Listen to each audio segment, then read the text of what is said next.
everyone. Welcome to this yet another session on AWS services. Today we'll be learning about VPC, which is very interesting. In this session, we'll create our own custom VPC and then create our own subnets, and then we'll go and launch our Ec2 instances into these subnets. So let's get started. Okay, this is what we are going to learn today. We'll be creating our own custom VPC with a CIDR block of 10.0.0.0/16, and we'll be creating in a region called Asia Pacific South, which is Mumbai region. And within this region, there are 3 availability zones. We'll be creating subnets under this particular VPC with the CIDR blocks as given here in AP South 1A and AP South 1B availability zones AZs. Now we'll be creating one public and one private subnet. What is public subnet? What is private subnet? How they become public and how they are, why they are called private? We'll be doing it practically and learning it practically. Now VPC, you can see it is region specific here. It says each VPC has a different CIDR block. Okay, now but it is in a region. In one region, your VPC should have different CIDR block. If you create another VPC, it should have a different CIDR block. It could be 10.1.0.0.16/16. Okay, but if you want to create a similar CIDR block in your another region in your account, you can do that. Okay, so what it means is your region has a VPC with a unique CIDR block, but you can create a VPC with the same CIDR block in a different region in your account, but that is not recommended.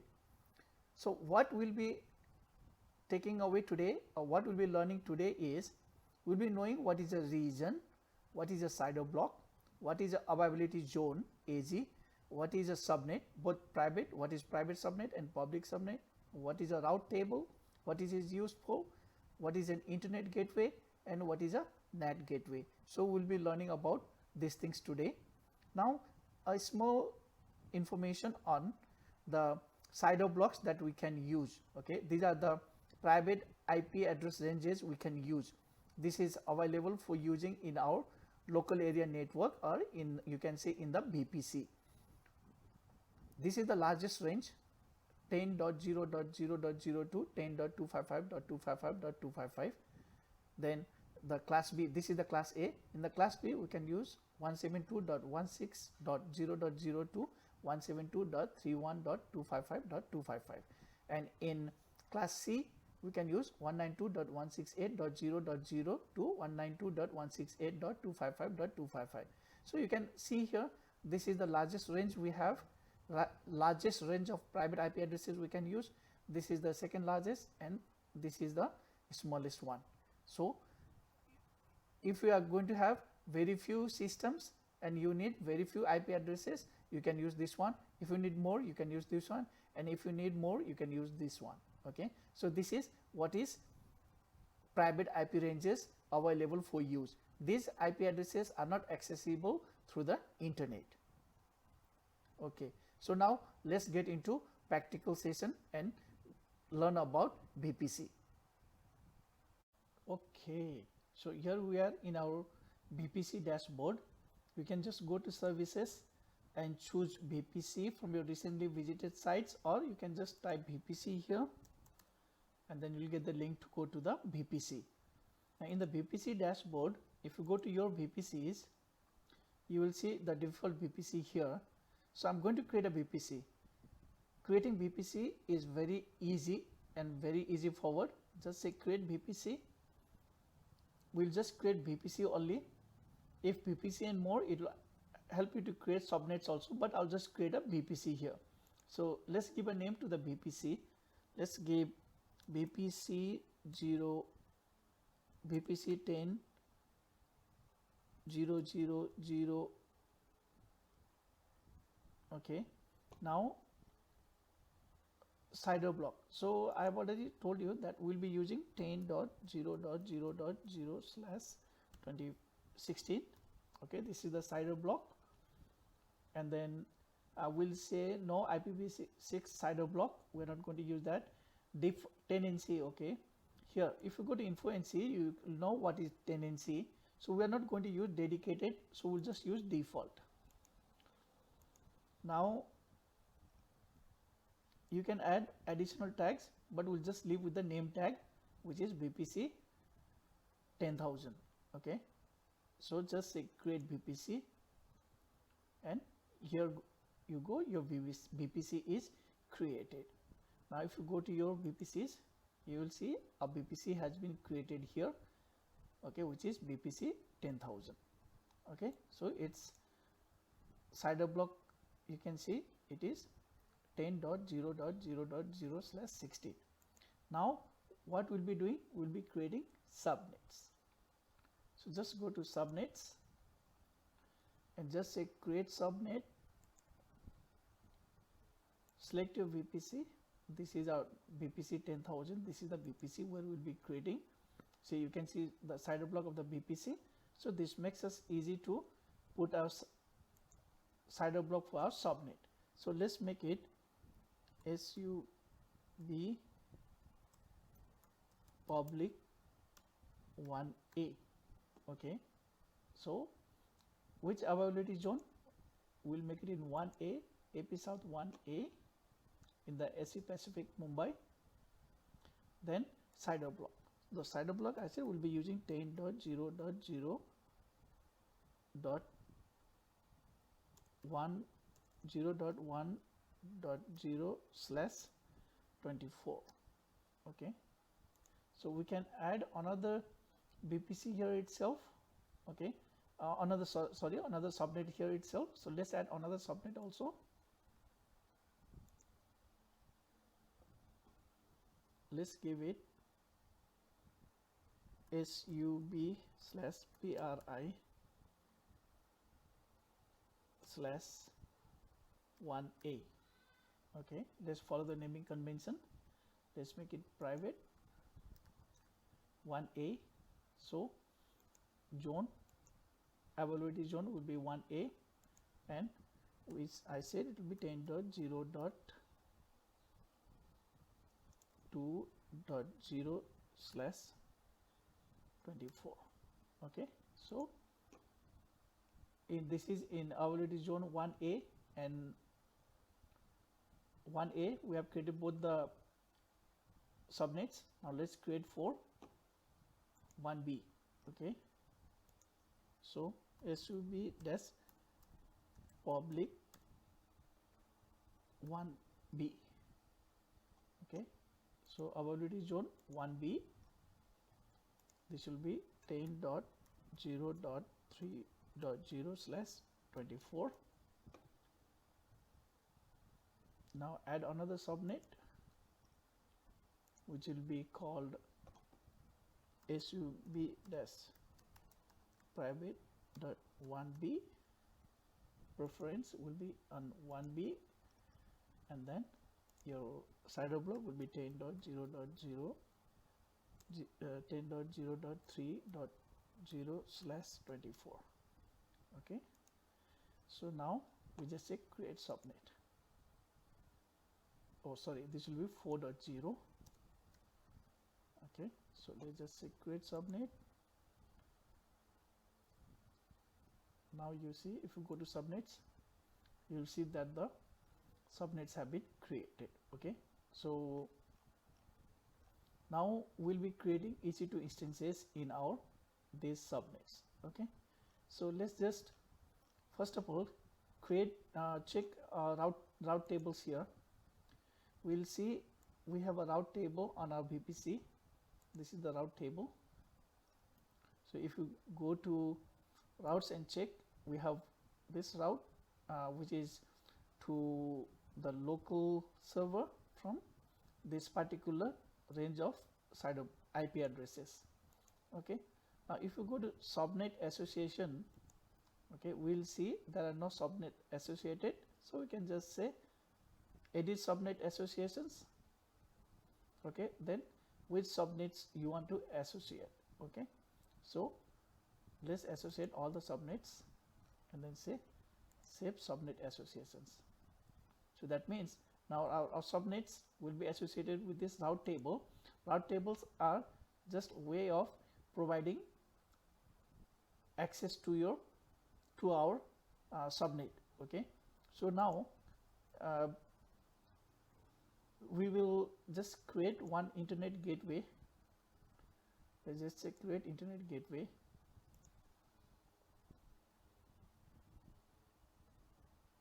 IGW 10,000. Okay, so this is the internet gateway. Now why do we need an internet gateway? We'll see in a few minutes. Now we'll need to create NAT gateways, but I'll come back to NAT gateways later on. Now let me go and create an Ec2 instance. Okay, so let's create an Ec2 instance, launch instance.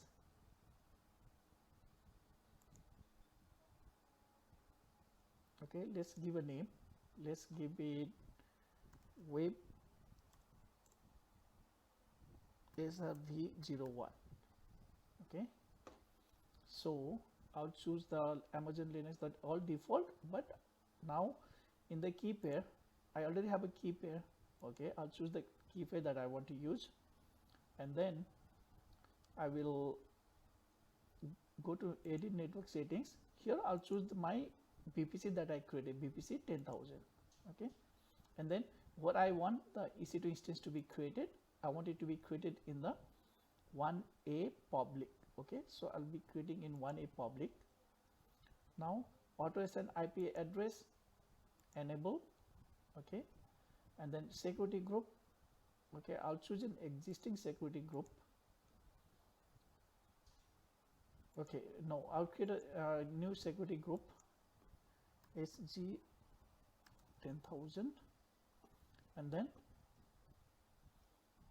I will allow SSH, as well as I will add a new security group rule to allow HTTP. HTTP from anywhere. Okay, and then yeah, that's all. I'm just going to launch it. Okay, now my Ec2 instance is being launched. It's in pending state. Once it is running, I'll get the IP address and I'll try to SSH to the Ec2 instance. Okay, now here I'm trying to SSH to the Ec2 instance, okay, via the key that I created in the AWS console. So this is the key. Now when I try to access it, we'll be unable to access it because we have not allowed the access to the subnet via route table. Okay, we need to allow the access by using some methodology, that is like we'll be using the internet gateway. So we'll see that in a few minutes. First, now let me try to access it.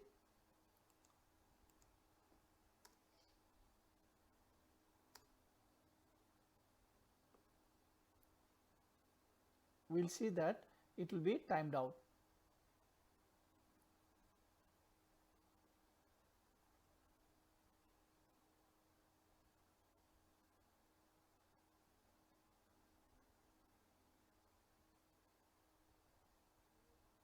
See, it's timed out. Okay, so we'll try the same thing after using the internet gateway. Okay, so let's first go and attach the internet gateway to the VPC, and then we'll see it. Okay, let's go to the VPC.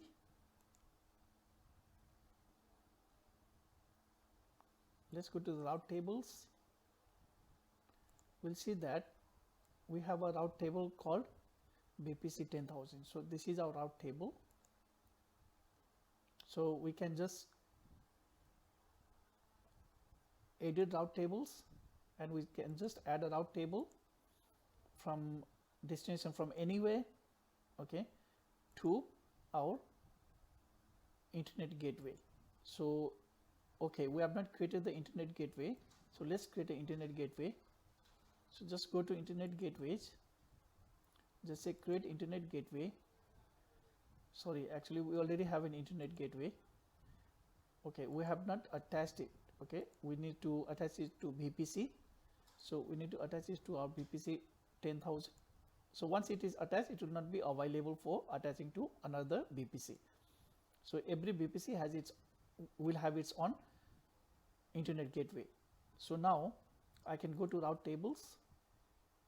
So I can go to my route table, okay, and then I can say edit routes. Okay, I can add a route that is from public, from anywhere to the internet gateway. Okay, this is our internet gateway IGW 10,000. Just say save changes. Okay, so that's all.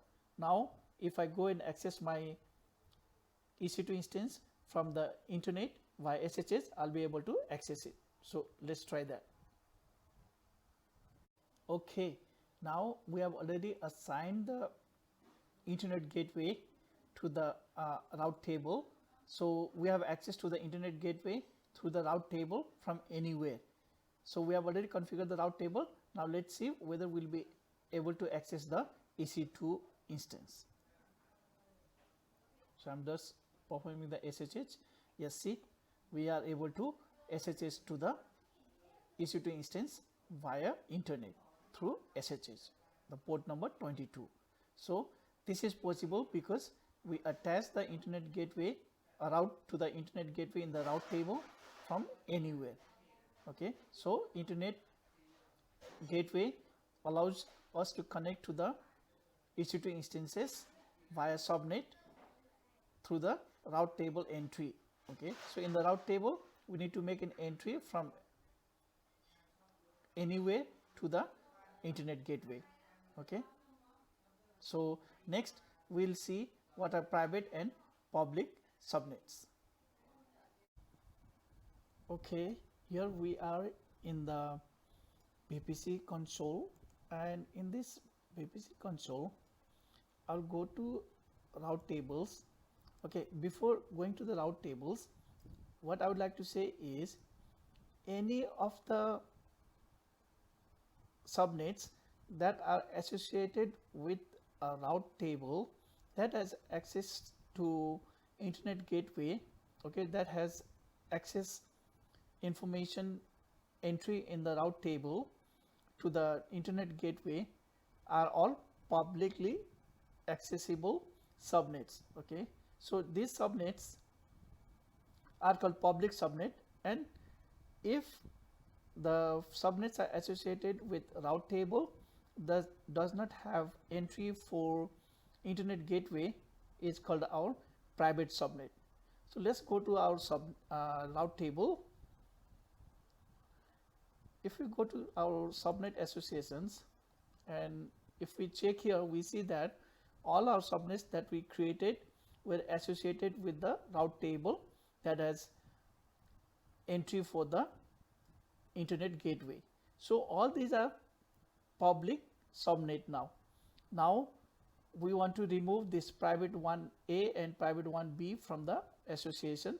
So we just say edit subnet associations, then we just remove these two and then just say save associations. So now only two of our subnets, that is public 1A and public 1B, they are associated with the route table and they are called public subnets. Now these two subnets don't have association with any route table for now, and they are called private subnet. Now any Ec2 instance or any services resources we create in these two subnets will be private. Okay, will not be accessible outside the network. Now these subnets are normally created for any of the system that any of the resources that needs to be created and needs to have access only from the internal systems or internal resources within the subnet, within the VPC, and not outside of that. Normally databases are kept in the private subnet. Okay, so now let's create an EC2 instance.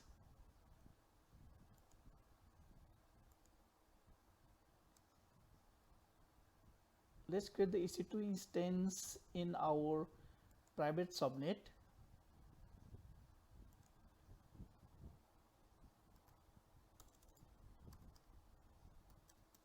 So I'll make it a DV SRV01. I'll choose same AMI. I'll choose the same key pair, and then I'll edit the network.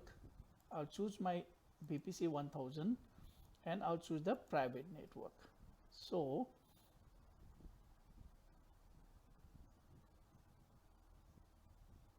this is our okay, I'll choose this one, private 1B. Now we don't need public IP address, so we can just say disable public IP address, and I'll use the security group already created, but I can create a new security group. Okay, now I'll just say launch instance. Now this particular instance,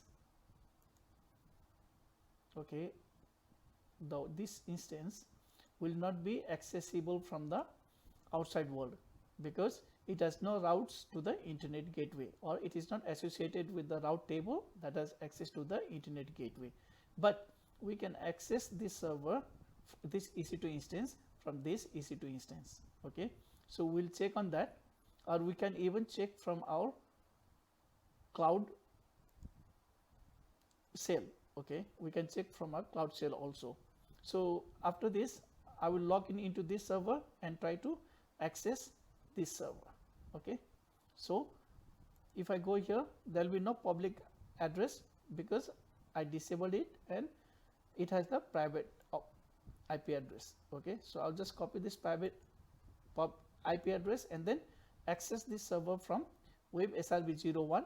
And just for your information, I already said it will not be accessible from the outside world.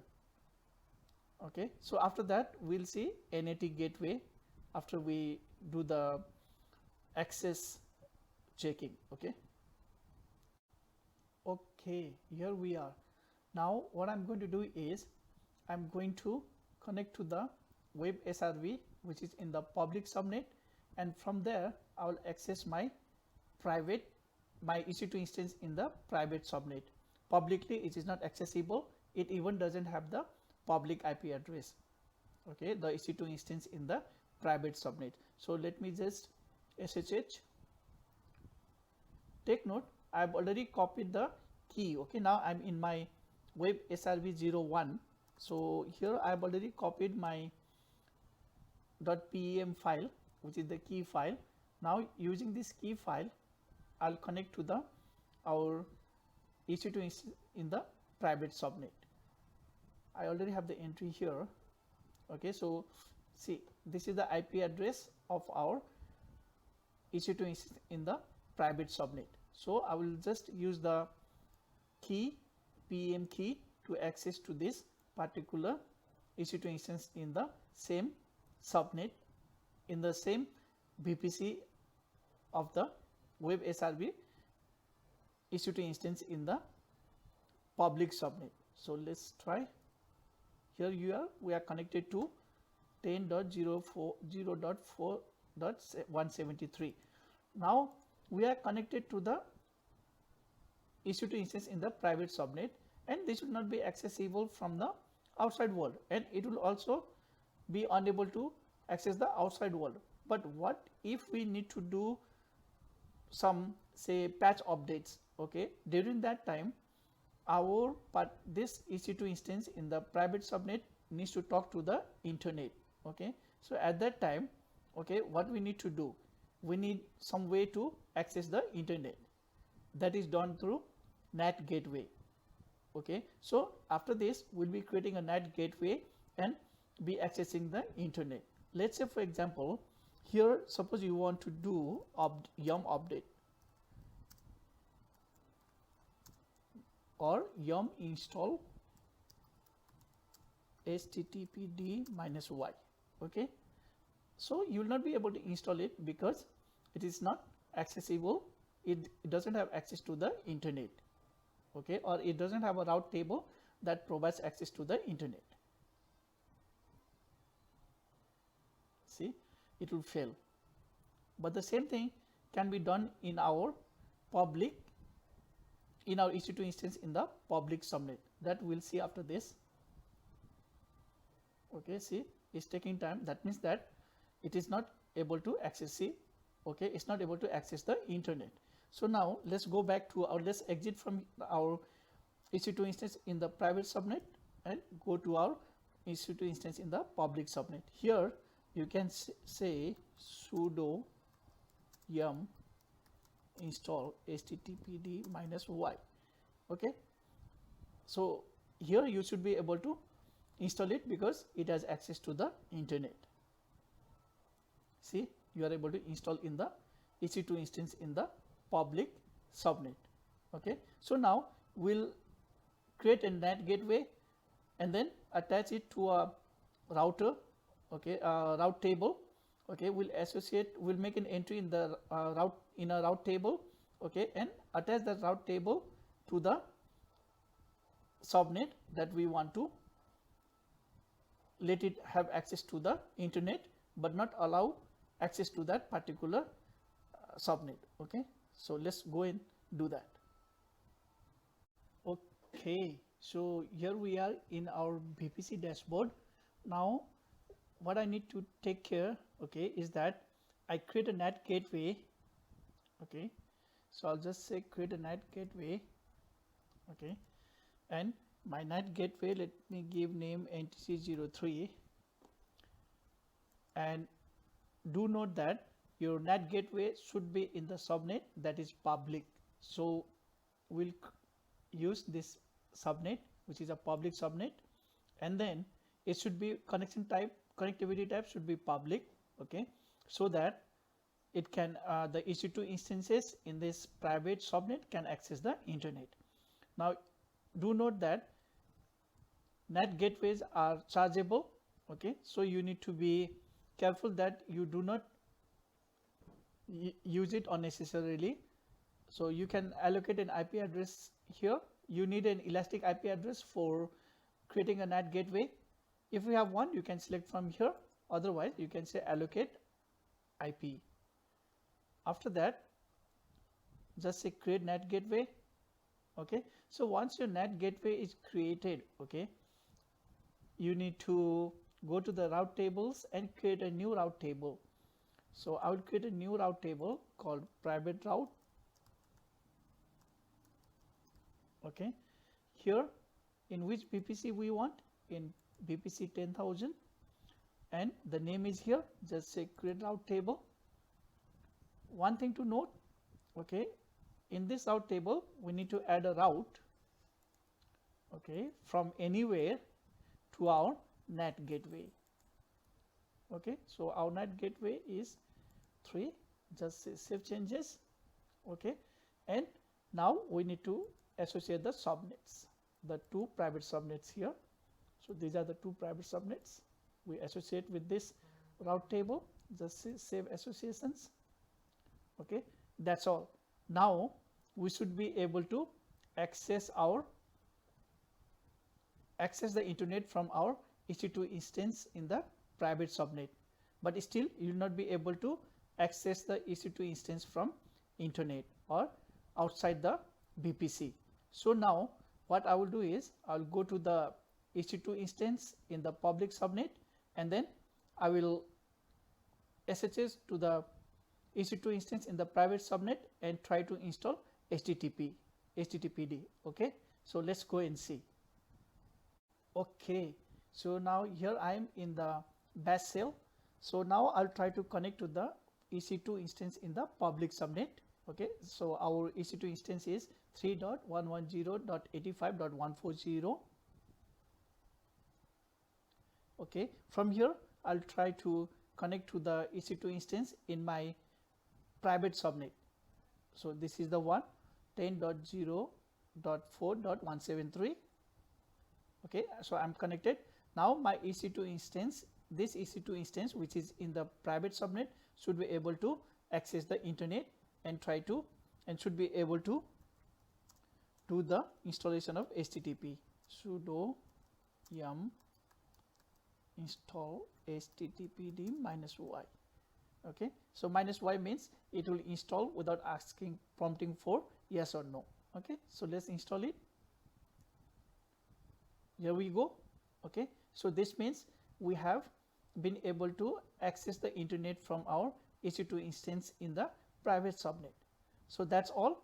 So in this session we learned about how to create a VPC, how to create subnet in it, how to create a route table, how to create an internet gateway, how to create a NAT gateway, and how to create EC2 instances in these subnets and access them via the internet and within the VPC.